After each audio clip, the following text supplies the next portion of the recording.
जय जगन्नाथ बंधु मैंने आज शुभ सकाल समस्त को नमस्कार।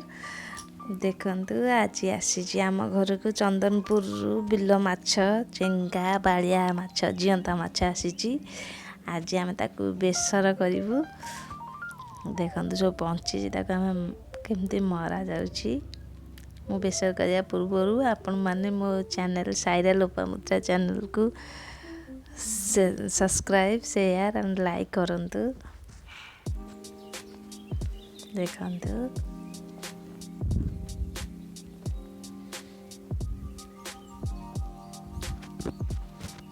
माछ गुड़ा को मारा जाउची नले मरु नांती।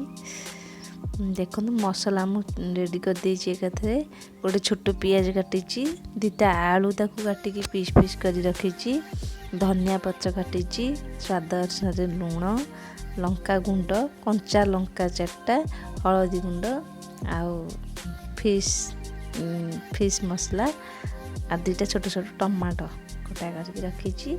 ऑलरेडी मु सोरिष जीरा आउ दीटा रसुण ताकू छड़ेकी ग्राइंडिंग करके रखी देछि।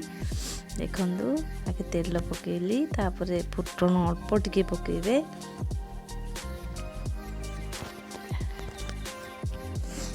तापर पियाज जो कटा है पियाज टाक पकेबे अल्प टिके पियाज पकेबे छोट पियाजटे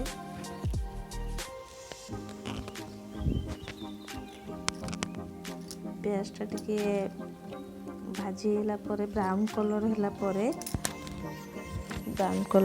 परे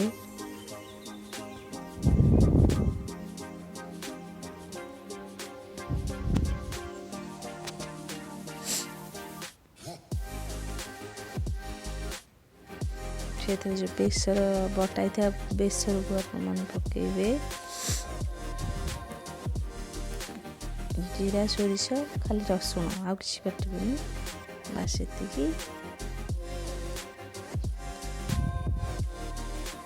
तापरे जो कटा होइथिबा टमाटो दीटा को पकेली मु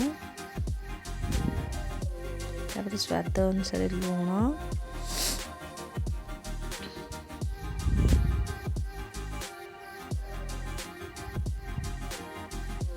लंका गुंड चामचटे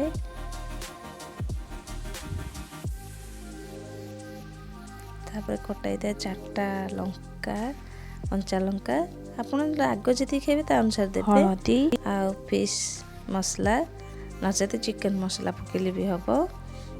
आलू कटा हिथिबा आलू रखी दिली दीटा ताको पकेली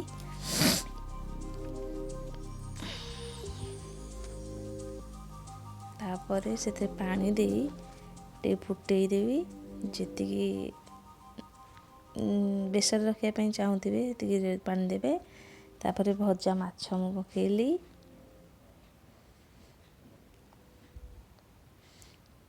फुटी गला परे देखिबे आलूटा सिझी गला परे सेतिरे धनिया पत्र जो कटा हिथिबो लास्ट को पकेबे आ गोटे आंबुलटे पकेई दे ओ माछ बेसर टेस्ट पळे आसीबे पूरा।